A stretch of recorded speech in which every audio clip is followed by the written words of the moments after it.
কোরআন মোতাবেক চলতে হবে, তবেই তুমি মুসলমান। তাহলে তুমি চ্যাটের মুসলমান। ওরাম দাড়ি টুপির কোনো মর্যাদা নেই। যদি তুমি নামাবলী গাই দিয়ে নিজেকে মনে করো আমি সনাতনী হিন্দু, আমি মনে করবো মূর্খের স্বর্গে বাস করছো। সনাতনী হিন্দু ধর্মটাকে পালন করতে গেলে তারও একটা গাইডলাইন্স আছে, গীতা। সেই গীতাকে তোমার পড়তে হবে, জানতে হবে, বুঝতে হবে। গীতার অনুযায়ী তোমাকে চলতে হবে, তবেই তুমি সনাতনী হিন্দু। নাহলে তুমি হিন্দু নামে কলঙ্ক। তাই এই হিন্দুর মধ্যে, এই মুসলমানের মধ্যে কলঙ্কে এখন ভরে গেছে। এই কলঙ্ক মুক্ত এই বাংলা আমাদের তৈরি করতে হবে। এই সমাজটাকে বদলাতে হবে। ক্ষমতা দখলের জন্য নওশাদ সিদ্দিকী আসেনি, ইন্ডিয়ান সেকুলার ফ্রন্ট আসেনি। এই সমাজ দুর্গন্ধে ভরে গেছে, নোংরামিতে ভরে গেছে, ধর্ষণে খুনে ভরে গেছে। ভাবতে পারেন, মরা মানুষের চোখগুলো তুলে পর্যন্ত এই সরকার বিক্রি করে খাচ্ছে। আজকে আর্জি করে আমার বোনটা, কি অপরাধ ছিল তার, কি করেছিল? ওই হসপিটালের মধ্যে অপকর্ম চলতো। জানেন, সুন্দর সুন্দরী মায়েরা বোনেরা মারা গেলে ওই যে হসপিটালের মধ্যে হিমঘরে রাখা হতো না, সেই ঘরের মধ্যে মানুষ ঢুকিয়ে দিয়ে ওই মারা মানুষের সঙ্গে জেনা করতো, করার পরে ওটা বিদেশে বিক্রি করতো এই সরকার, এই মুখ্যমন্ত্রী মমতা বন্দ্যোপাধ্যায়। এটা জানার পরেও মসজিদে গিয়ে নামাজ পড়বেন, বড় বড় দাড়ি রাখবেন, নিজেকে মুসলমান বলবেন, আবার যেই মুসলমানের ক্ষতি করছে, আল্লাহর ক্ষতি করছে, কোরআনের ক্ষতি করছে, তাকে ভোট দিয়ে নিজেকে মুসলমান ভাববেন। আপনার মতন মুসলমান শুধু একবার ঢোকেন কবরে, তারপরে ব্যাটম দেওয়ার জন্য রেডি আছে ফেরেশতারা। একটা কথা বলি, বলে যাবে, কোরআন শেষ হয়ে যাবে, গীতা শেষ হয়ে যাবে।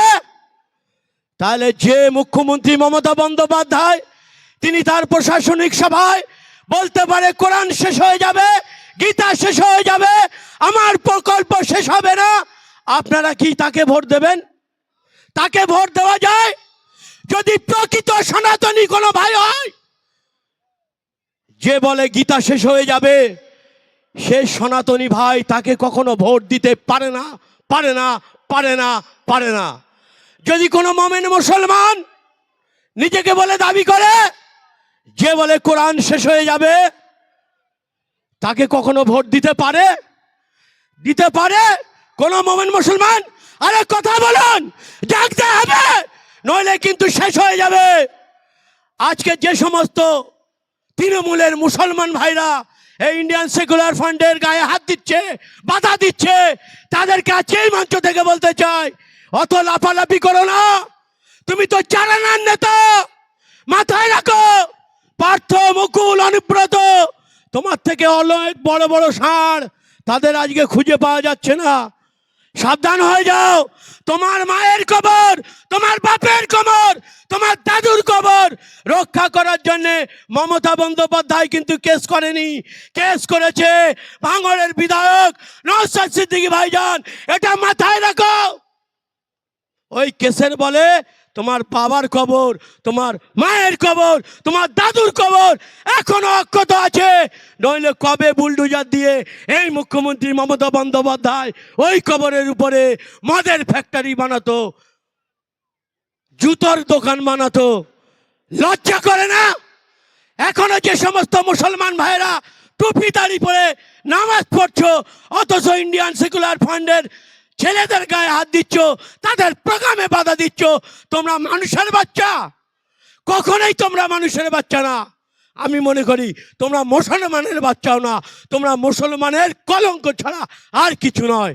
একটা জিনিস মনে রাখবেন, টুপি দাড়ি থাকলে মুসলমান হওয়া যায় না, আর নামাবলী গায়ে দিলে হিন্দু হওয়া যায় না। মুসলমান হতে গেলে তার একটা গাইডলাইন্স আছে, কোরআন। সেই কোরআনটাকে ফলো করতে হবে, পড়তে হবে, জানতে হবে, বুঝতে হবে। শেষ করব, কুপাবাসী সম্পর্কে জানেন তো? কুপাবাসীরা হজরত হাসান হোসেন রাদিয়াল্লাহু তাআলা আনহুকে প্রচণ্ড ভালোবাসতো, চোখের পানি ফেলতো, এতটাই ভালোবাসতো। কিন্তু হাসান হোসেন রাদিয়াল্লাহু তাআলা আনহুর সঙ্গে যখন যুদ্ধ লাগলো কাফেরদের, ওই কাফেরদের অস্ত্রশস্ত্র সরবরাহ করত এই কুপাবাসীরা, তাহলে কেমন ভালোবাসতে বুঝতে পারছেন? তো এই মুখ্যমন্ত্রী মমতা বন্দ্যোপাধ্যায় হচ্ছে তাই। নরেন্দ্র মোদী, অমিত শাহ আমাদের পায়ের তলার মাটি কেড়ে নিচ্ছে, আমাদের কবরস্থান, মসজিদ, মাদ্রাসা কেড়ে নিচ্ছে, কবর তৈরি করেছে, আর মুখ্যমন্ত্রী মমতা বন্দ্যোপাধ্যায় আমাদের সেই কবরের মধ্যে ঢোকাচ্ছে। এরা দুজনাই একই অপরাধের অপরাধী। এরা সেই এক জায়গার প্রোডাক্ট, নাগপুরের প্রোডাক্ট, সেই মোহন ভাগবতের প্রোডাক্ট। মোহন ভাগবতের দুটো সন্তান, একটা ছেলে একটা মেয়ে, একটা মোদি একটা মমতা বন্দ্যোপাধ্যায়। এটা জলের মতো পরিষ্কার। তাই আপনাদের কাছে বলছি, বিশেষ করে আজকে মায়েদের কাছে বলছি, আমার মাইকের আওয়াজ যে সমস্ত মায়েরা বোনেরা শুনছেন, বাড়িতে থাকেন, তারা জেনে নেন, খবরদার ভুল করেও যেন তৃণমূলকে ভোট দেবেন না, আইএসএফকে। 1 মিনিট আজান দিচ্ছি।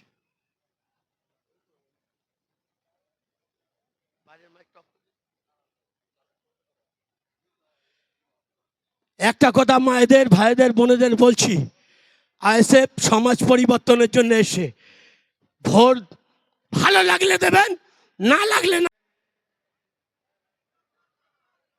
উত্তর চাঁদপুরে ইন্ডিয়ান সেকুলার ফ্রন্টের তরফ থেকে যে এই অধিকার সমাবেশ, এই অধিকার সমাবেশে সঞ্চালক আমার ভাই অজিউদ্দিন আক্তারি আমাদের মধ্যে উপস্থিত আছেন, রাজ্যের সদস্য জেলা সম্পাদক মাননীয় কুতুবুদ্দিন ফাতিহি সাহেব, আমাদের মধ্যে ডক্টর সাবির ভাই থেকে শুরু করে, রবিউল ভাই থেকে শুরু করে, মুজাফফর ভাই থেকে শুরু করে, বাহার ভাই থেকে শুরু করে এক ঝাঁক তারকা আমাদের মঞ্চে আপনারা দেখতে পাচ্ছেন। আর কিছুক্ষণের মধ্যেই ভাঙড়ের বিধায়ক বলে আমি মনে করি না, আমি মনে করি বাংলার বিধায়ক, সেই বাংলার ভাগ নওশাদ সিদ্দিকী কিছুক্ষণের মধ্যেই আপনাদের সামনে হাজির হবে। তাই সময় সংক্ষেপ, ছোট ভাইজান বেড়াছাপা অলরেডি ক্রস করছে, আরও অনেক বক্তা আছে। আমি জানি আপনারা আমার বক্তব্য শুনতে চান, কিন্তু আজকে ছোট করতে বাধ্য হব। জিস্ট একটু বলবো, এই বাংলায় এই মাননীয় মুখ্যমন্ত্রী মমতা বন্দ্যোপাধ্যায় যে প্রেক্ষাপটে এই বাংলাটাকে চালাচ্ছে, এই বাংলার মানুষকে প্রত্যেকটা মুহূর্তে শোষণ করছে এবং সাম্প্রদায়িক সম্প্রীতির মধ্যে সাম্প্রদায়িকের মধ্যে ঠেলে দিচ্ছে। আমি আপনারা আজকে এখানে যারা উপস্থিত হয়েছেন বা আমার মাইক্রোফোনের মাধ্যমে যে সমস্ত ভাইয়েরা, বোনেরা, মায়েরা আমার কণ্ঠস্বর শুনছেন, তৃণমূলের হতে পারে, বিজেপির হতে পারে, এনিহাও যে কেউ, আপনারা সবাই বুকে হাত দিয়ে বলুন তো, কোরআন শেষ হয়ে